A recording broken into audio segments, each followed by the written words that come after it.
All right. Hey, everybody. This is Darren. It is another Lunas with Luke, a Monday night. And we are looking at Acts chapter 9, or at least a big part of it tonight, and using Willie Jennings' commentary in the Belief series to help us along the way. And just a quick reminder of what is going on in Acts 9. I won't read through all of it, but this is what is typically known as the conversion of Saul. Saul, on his way to Damascus, is confronted by Jesus, and but this is the part that kind of the opening lines here, which become important for Jennings, and then we'll see how they work. What we think about them. So it says, meanwhile, Saul, still breathing threats and murder against the disciples of the Lord, went to the high priest and asked him for letters to the synagogues at Damascus, so that if he found any who belonged to the way, men or women, he might bring them bound to Jerusalem. And we should remember that at the close of the section on Stephen, we hear that Paul is present at the stoning of Stephen when he's killed. And, well, we'll get into, we'll just jump right over to Jennings here, because I think this is kind of where Jennings really starts off, is, here we go. It's hard to see, isn't it? Let me see if I can make this a little bigger here. A little bit bigger. That might get too big. Oh, well. Yeah. All right. Hey, Mark. Let's see. Let me get Mark. Hey, Mark. How's it going? Hey, what's going on? Not much. Not much. I can see that my now that we're both covering the text that I want. Okay. But there's not much we can do about it, I don't think. I don't know if should go bigger, but I can't quite get it to do that. Yeah, it's hard to. Let's see if I can do it on the keyboard. There we go. Oh yeah, I did something. Yeah. Yeah, that's now where I ended up and where my notes are is a totally different thing. But Okay, you're getting there. oh yeah, okay, yeah. Sorry, everybody. I'm working here. Okay, yeah. All right, yeah. There we go. So we just looked at the Acts, little first part of the Acts section, but this is kind of where Jennings kicks things off by saying that Saul is a killer. We must never forget this fact. He kills in the name of righteousness, and now he wants legal permission to do so. So suggesting that Paul is going off to Damascus with permission to bring some people back and potentially to do to them what he witnessed folks doing to Stephen. So to kill more Christians. So and this is the part that I kind of, to me, I guess, is the distinction that's interesting to me with kind of the thoughts that have been going back and forth in my head about this text, is that where he says he kills in the name of righteousness. And of course, that word has a certain meaning to us, like how we think about righteousness, and filters through a lot of probably bad Christian teaching that we've had throughout our life. But I think, to me, the kind of key is that, Paul has used violence and is asking to use violence on behalf of the status quo, on behalf of the power, on behalf of those who would silence, another group of people, those who would eliminate, another group of people that Yeah. might make it. As we ask this question, maybe if we get to it, if we ask this question about the use of violence in general, Saul is choosing a certain side in his use of violence. Yeah. Yeah. I He's guess not. this, Yeah. I was going to say to set the stage. I'm trying to think here. To set the stage. We have um, Oh, a religious leader, a Pharisee, who is looking to protect, I right. guess, the status quo. Right. Um, the background of this text, and we tested it over and over again. The background of this text is an imperialistic governmental system that's oppressing these same people. Right. So, on the one hand, you have a group of people who abhor and detest the violence that they are under. But Right. on the other hand, they Right. want to commit violence against their own brothers and sisters. Right. Right. Yeah. It's an interesting. It's an interesting dynamic for sure, because because you could hear Paul and other Pharisees. You could hear them out of the other side of their mouth advocating um, with zeal, using violence against the state, against the empire, Hmm. um, if need be. And in fact, probably, part of their wanting to use violence against the Christians is that they're polluting their unity. Like Right, they're polluting be the a unity. unified front Yeah. in order to face the empire. And probably, I guess what's so ironic about this, and we talked about the imperialistic background, the oppression of Rome. I'm sure these same Pharisees were detested their I hate to use this word, but it's the only word I can think of. They're really, really leftist brothers, the zealots, Right. who are Right. committing guerrilla warfare Mhm. um, against Rome. So Right. I mean, that dynamic is crazy. They hate Right. Rome. They hate the bonds they're under. Um, they detest the far left side, which is running guerrilla warfare, but yet they're okay with killing one of their own brothers, whose theological viewpoint is different than theirs. Right. Right. Yeah. Yeah. It's a very complicated scenario, and probably I know I haven't done enough research into all the different factions to have to Yeah, especially to translate it to today, yeah, what it might be like, because I think yeah, there's multiple layers there for sure. yeah, Yeah, yeah, yeah, but I think, but then I don't know whether it's, well, it is kind of right. Jennings has it right here at the as kind of the heading of this yeah, section. yeah. There is no rationale for killing that remains intact in the presence of God. Um, is is what he says. This conversion of Saul. Part of that conversion is this reality that he is, when he comes into the presence of God, his desire to kill and eliminate these people is taken away. Is taken away from him. So Mhm, part of that is, um, and then he will go on to talk a little bit about nonviolence in general, mhm, um, using Dr. King here.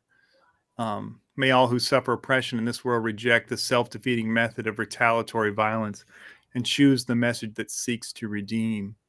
Um, and then you can see that Dr. King, that's Dr. King yeah, there. yeah, Um, um, and I guess I get, this is just my personal, this is like probably just my own personal Mhm. thing that I've been struggling with this. And I think, part of it to me comes out of um, my study of my kind of study of Central America.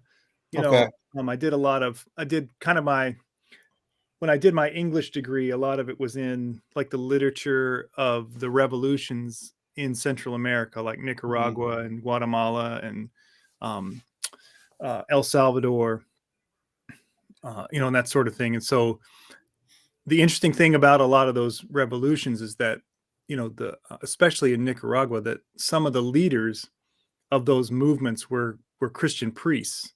Mhm. They were part of the government. They were part of, they were part of they were helping to plan, things even, during the revolution and then after they won, Mhm. they were a big part of it. And of course, in the States, the whole thing was, how can you be a Christian and support revolution like this? Um, Mhm. and there was a lot of backlash against them, and of course, in Rome, to a certain extent, they were kind of, you know, they were asked to kind of either give up their give up their government post or give up their religious, their religious Mhm. affiliation, one or the other. Um, but I just, it's just, to me, it's an interesting kind of, I mean, obviously I don't in my position right now, I don't have a list of people that I'm thinking about killing or or anything like that. And I don't Yeah. think that I would be a good, I wouldn't be the first person you should call if that's the kind of work you need done. Mhm. Yeah. I don't have the skill set or the inclination, but um, I do think it's an interesting question that we as Christians who are concerned about people who are oppressed have to wrestle with, you know, Mhm. um, because there is a way that in taking certain things off the table, we are condemning people to a certain reality, Mhm. Um, Mhm. yeah, I don't know. I don't know. It's just an interesting question for me, Yeah, I guess, I think I emailed about, I mean, yeah, I get when I look at the violence, I'm just maybe appalled and shocked at the silence for me in the most part of the church or faith communities to the violence that um, people are dealing with every day. Um, right. I mean, like I mentioned, I mean, in my hometown, Philadelphia, now I think I looked down, we're up to 409 homicides in the city, Mhm, 126 children, kids have been shot in the city. mhm, Um, and we know what's happening here in Richmond. Um, to me, the violence that's happening in our inner cities is is just as much a crisis issue as the COVID crisis was right, is an issue. But to right, me, I'm stunned by the silence of faith communities on this issue. right, Um, I mean, Virginia Union's get ready to have its convocation, and which when they're going to honor Dr. Kenny, which I think is good and great. But to me, more attention needs to be paid to the violence that people are dealing with every day. right, Um, and maybe because this violence that people are dealing with is because it's a lot of times it's black on black crime, and we see that as not as much of an issue as if the police are doing violence against right, people. right, Yeah, right. yeah, yeah, Yeah, yeah. yeah. Well, and I think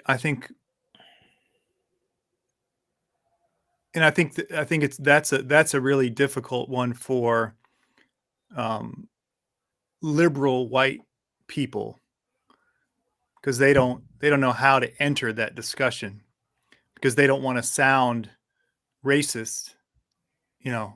Mm-hmm. And then they don't really know how to get in and talk about the situation. And of Mm-hmm. course, like most of them don't want to have anything to do with actually incarnating themselves in those areas or in those Right. places, you know, or Those being, places. Yeah. Yeah. Yeah. being I mean, in present there. Richmond, as long as the crime is pretty much centered to certain parts of the city, doesn't come out the River Road, you know, Right. we're okay. You know, it's not Right. happening on River Road or whatever areas you think are, you know, are well to do in the greater RVA area. So as long as it's confined to those areas, no, it's okay. You know, it's okay. Then we're just more concerned about the violence against newborns, but yet we Right. fail to project it, see that same violence um, when it happens to when the kids get to school and they get shot, Right. or the other issue, other trauma that kids are Right. dealing with. You know, it's confined. Our outrage is confined just to certain areas.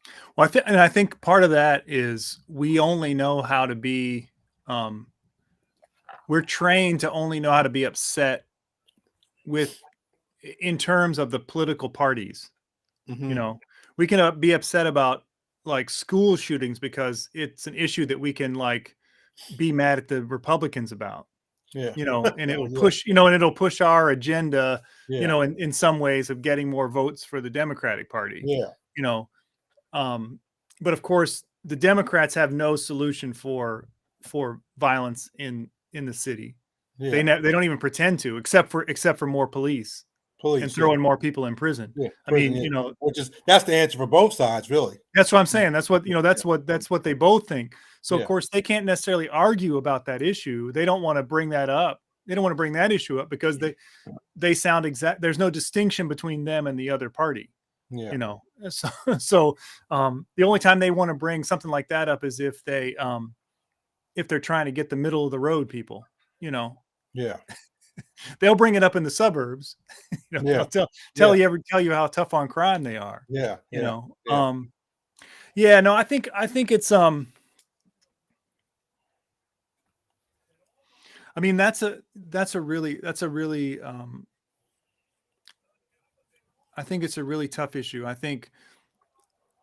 I mean, and obviously, you know, the part of the problem is that neither one of the parties want to deal with the systemic issues that have a, you know, part of the root cause of violence. You Mm-hmm. know, I mean, they don't want to deal with that. You know, Mm-hmm. so I mean, if people have food and healthcare and housing, I'm sure that they're less likely to need to be involved in, you know, businesses and trades that get you fighting with each other in, you know, Yeah. in outright violent ways. You know, I Yeah. mean, if you know, I mean, if people have health care and um, mental health care, you know, and actual care, you know, around them, then, you know, some of the other ways that, I mean, that affect everybody who ends up killing other people, you know, Yeah. whether it's, Yeah. I mean, we don't hear about white on white crime as much because, you know, I mean, Yeah. it's not another issue, you know what I mean? But Yeah. like, I mean, you have the same thing happening, you know, in other places as well. Yeah. I mean, you know, Yeah. um, And I think the other thing this text brings up is, I mean, we talk, and I guess Jennings hints on is the dangers of religious, I won't call it zealots, right, uh, but yeah, I mean, the dangers of being overzealous and thinking that your position is the only position. I right, mean, when we look at this text, I mean, really, the Pharisees are just trying to protect their power. right, Because I mean, as we saw in the Gospel of Mark and the Gospel of Luke, they don't care about the struggling folk. They're just right, trying to protect their power. right. And they saw this young movement as a threat to their power. Yeah. Yeah. Yeah. Well, I mean, I guess to me, that's again like where this question of violence always comes, you know, comes back down to again, because I think it's very easy to form abstract opinions about it. Yeah. You know, actually, this I don't know this. Let me see if I can pull up this quote from Okay. James Cone, because I don't know. I think this to me is a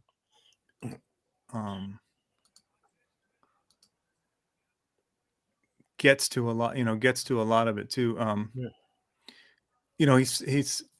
He says to be Christian means that one is concerned not about good and evil in the abstract, but about men who are lynched, beaten, and denied the basic needs of life. It is not enough to know that Black people make up a high percentage of the poor, that white complacency forces them to live in rat-infested apartments, that despite the gains of civil rights laws, police brutality is on the increase, that the appeal to love and nonviolence is a technique of the rich to keep the poor poor. These facts must be translated into human beings. While America is the richest country in the world as a result of involuntary servitude of blacks and the annihilation of the Indians, this country persists in expecting Black people to expect their ideals of freedom and democracy. This country expects Black people to respect law and order while others beat them over the head. Yeah. you know, Yeah. I mean, just go back to the idea that if you're not dealing with of attacking the systems that's oppressing folks, then what are you doing? Right. And if you're not putting like flesh and bone on abstract issues, Right. you know, I'll just finish this little quote.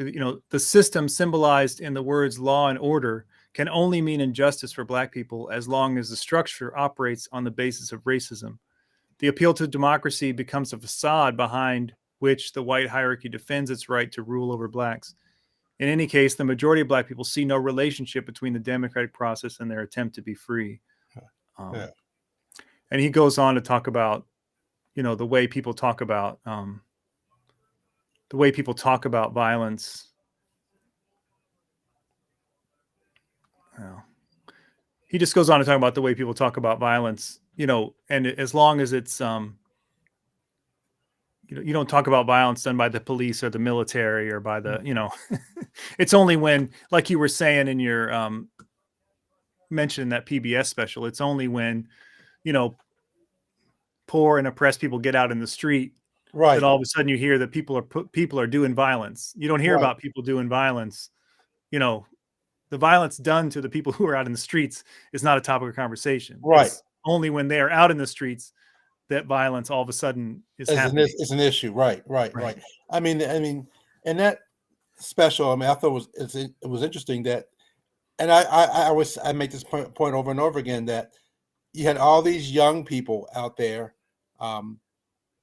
and I'm just wondering where were the faith communities during that time period? I mean, I know there were some individual members of faith communities out there, but in general, to me, the faith community was silent that whole year of that movement throughout the country and here in Richmond.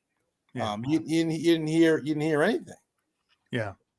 Well, I think part of it is this. I think part of it is this issue here. I mean, I think that most of the church is caught up in a very, what is called respectability politics, right? Right. Like you can only make a grievance in a certain way.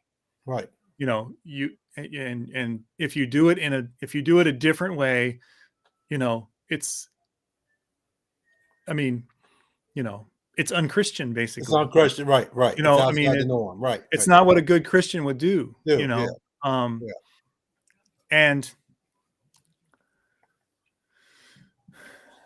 I mean, I don't want to get into a whole,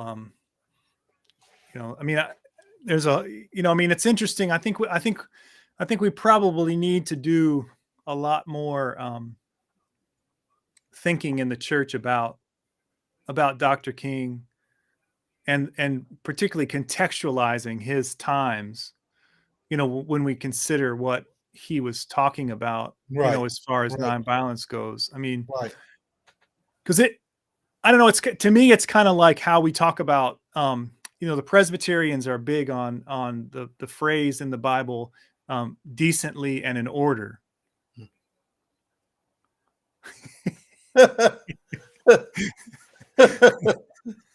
I hear you. Yeah. No, it can be for sure. Yeah. what was I saying? Oh, I was just saying, Yeah. we talk the Presbyterians talk about decently and in order, right? Mm-hmm. And so they want to be all they want to be all they want to do everything in a certain way, like keep it decent, keep it in order. Right. What's interesting is that what's going on in the church at that time is that, everybody's popping up and like prophesying and speaking in tongues. And, like, so the decently and in order in that context is a lot different than whenever you're like, a lot of white middle-class people, barely getting excited about anything and then talking about decently and in order, like that's and I think that what when you take Dr. King's words in the context of people actually, out in the streets, you have, like the Black Panther Party, you have Malcolm X, you have all, you have these things going on that are well, maybe not necessarily the Black Panther Party so much before King dies, but you have people, you have Kwame Ture, you have people talking about, you also have during even in the South during while he's talking about this, you have I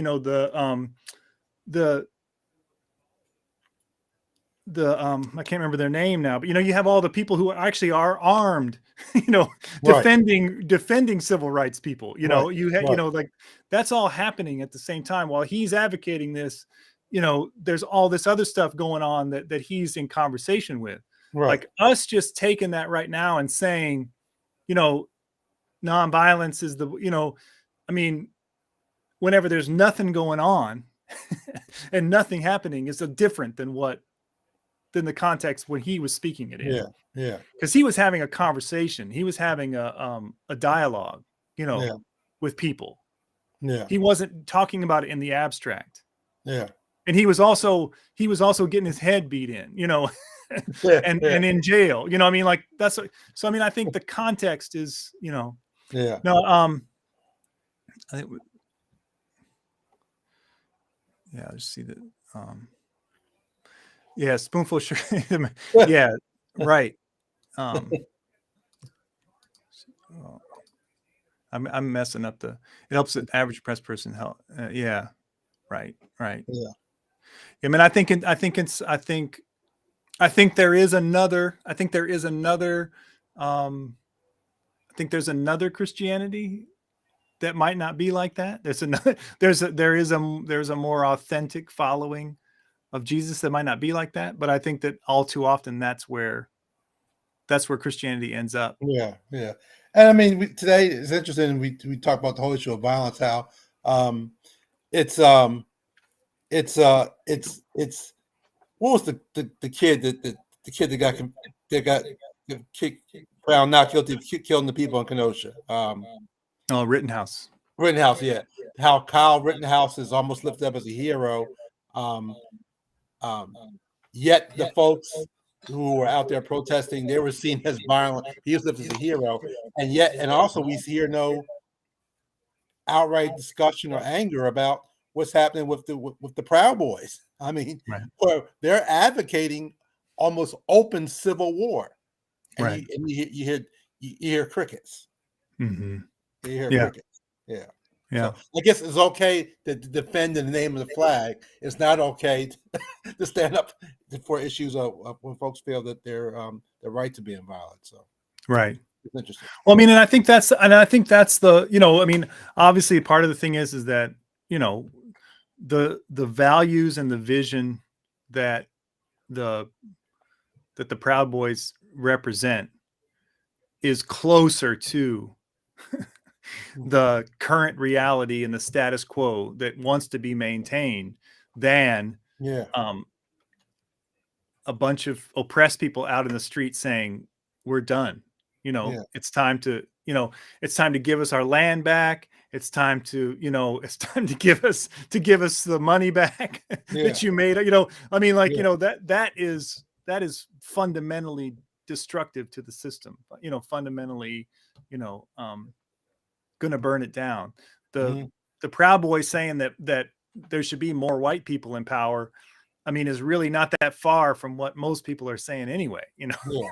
It's just they know how to they know how to say, like, just, you can be whoever you want to be, just kind of be on our side, Yeah, right. Exactly. Yeah. So I Yeah. mean, yeah, the Proud Boys are uncouth, or Mhm. whatever, in their expression, but their expression is much closer to the status quo than others. Mhm.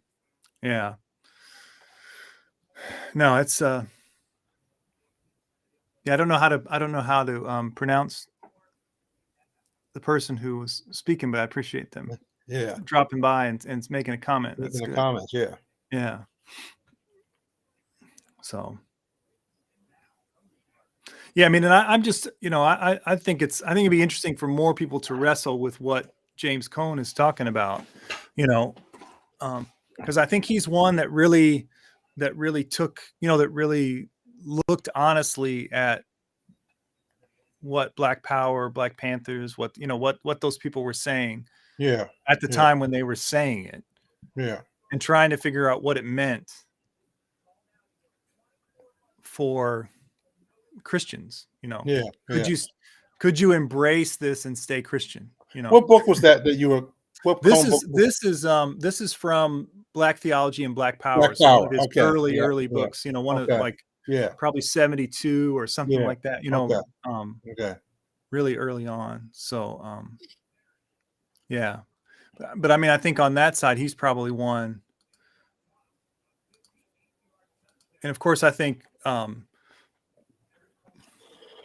it's pretty acknowledged that Paulo Freire, from Brazil, with Pedagogy of the Press, was someone who came out of the church, Mm. and his meditations kind of on this whole question of where violence originates from, Mm. because I mean, his whole point is that, the violence is there from the start. There's no oppressed people without violence, Mhm. period. Like, so if you have people who are poor and illiterate, and this, like, there's violence already present in the system, Do you think, that today the church is just out of touch theologically as to what's going on? I mean, or we're it's too. I hate to use the word mainstream, but it's just maybe the word I want to use is too comfortable. Yeah. No, I think it's just, I think that I think the church has to come to a question. I think the church has to ask itself the question, is the system redeemable, Hmm. or not? Because I think most people in the church believe that we are 5 or 6 tweaks away from having a perfect system, Hmm. and it's, to me, that clearly is a point of view that is not taking into account the life experience of a whole bunch of people, Mhm. who are, poor, oppressed, racially, whatever, marginalized, oppressed, Yeah. you know, near genocide, to some extent, Yeah. if you want to get right down to it. Yeah. Um, it doesn't take account to what, you know, I mean, I think what some of the text of scripture would ask you to do is listen to the people, in prison, listen to the political prisoners. What are they saying Mhm. about the system? Listen to the least, or whatever, however you want to do, Yeah. like, Yeah. listen to those people. What are they saying about the system? Yeah. You know, Yeah. what do they say? Don't, and I think it would be, if you took that on board and you listened to that, you would realize, that it's not a matter of a couple more, people in high places that are going to, reform things. Yeah. That's not going to do the trick. you know? Yeah. Yeah. Yeah. Cause I mean, this whole section in about violence in Cone comes under the heading of, kind of comes right after he talks about revolution. He's saying, this is the call of Black Power is revolution. Mm-hmm. So how do we, how do we in the church deal with this call for revolution? How do we, how do we understand that? And he was saying that, like that, he was saying it's difficult because Billy Graham might call for a revolution, but we need to be more precise about our terms. And what they mean. You might be calling. I think some of us need to go redig the wells of Cone, but I think you hear some of, maybe not as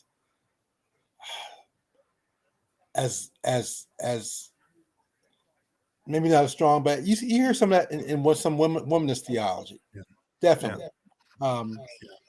That system needs to be transformed. The system that as experienced by Black women, whether they're straight or trans or gay, whatever, that the system needs to be transformed. Right. Well, and I think, and there's kind of a well, of course, I mean, I think it's the same as always. The context with which we live changes things. A lot. I mean, I think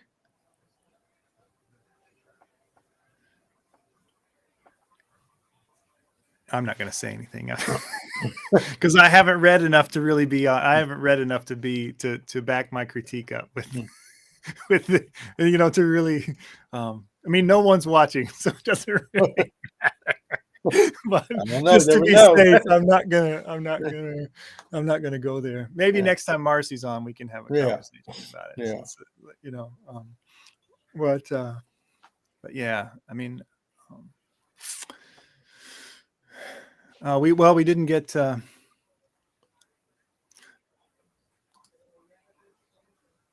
When I think I guess maybe that's the question too about this that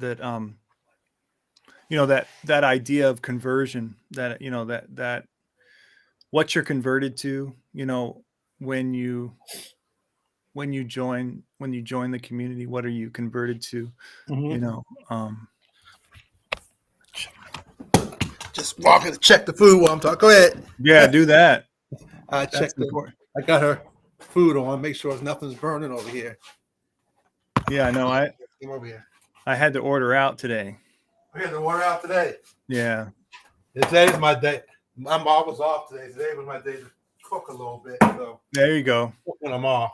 So yeah, you need to do that. I try to do my part. Yeah. Okay. Yeah, I usually do some of the cooking, but actually I don't know. We the boys and my wife were both had part of the week off last week. Okay. They had a fall break, but the boys were off Wednesday, Thursday, Friday, and Deb was off the Thursday and Friday. But but Josh came home from school with COVID. Oh my God. He was sick Tuesday, and he was sick Wednesday and Thursday. Now he's pretty much done with it. But then Deb got it. Yeah. She's been sick Thursday, Friday, Saturday, Sunday. Yeah. She's been sick for full. We had a touch of it too. I mean, it was. Yeah. It's just. I mean, it was more like a cold, really. Yeah. Yeah. But she had a fever for about 4 days, and was just feeling like, yucky or whatever. Yeah. I've been hanging out in the basement. I've been down here in the. Yeah. I've been down in the basement. I've been going upstairs with my mask on and stuff. But I've been trying to make food and do stuff. But tonight I just said we got to get some tacos and forget about it. Yeah. So actually, I saved 2 of them. So I know that I can go back to eating here after we're done. Yeah. All right, Mark. Well, that was pretty. Yeah, that's some good stuff. Stuff. Yeah. What you want to do next week? Yeah, let's see here. I'm gonna see if I had some notes. And you still you still thinking about how you would do that? And actually, I got a copy of that Matthew commentary I was telling you about. I might try to most of the text for Lent is going to be Matthew text. I mean, for Advent. Advent, yeah. And I'll try. I might scan some of those first few chapters and send them to you and see what you think about it. Is it out of the same series? It's the one. It's the one that's out of the. Though it was the one I was telling you about, the Hauerwas one. Okay, so It's it's a not different, not it's a not the different belief, series. not the It's a belief different series. series. Yeah. Okay. I think I tried to get the one from the. I think I tried to get the other one, but I don't know if it came to me yet. Okay. I was trying to find some used copies out there in the world. Okay. You know. How do you But find used copies in the digital world? yeah. Yeah. I think that I was looking at I'll have to send you something because I know we skipped 1 week, so I might have to figure out which one of the ones I have next that Okay. I think maybe 1 through 23a. Because after this Paul stuff, they get into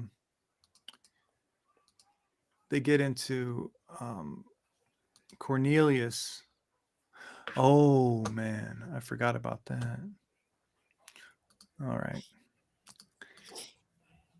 Yeah, there's still a lot more in that section too. I forgot. Let me see if I can find the. Yeah, this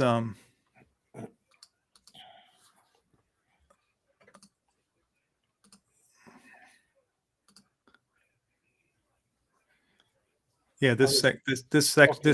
this section here, 10:1 through 23a. Okay. Okay. I'm not sure how long it is, but it's hard to tell how long it is Okay. with this big print. But yeah. Okay. All right. So, but it's pretty good stuff with Peter and Cornelius and that Yeah. whole thing. Like the Okay. sheet dropping down and Yeah. that. So, Yeah. Yeah. that's pretty good. He does a pretty good job with that stuff. So, Yeah.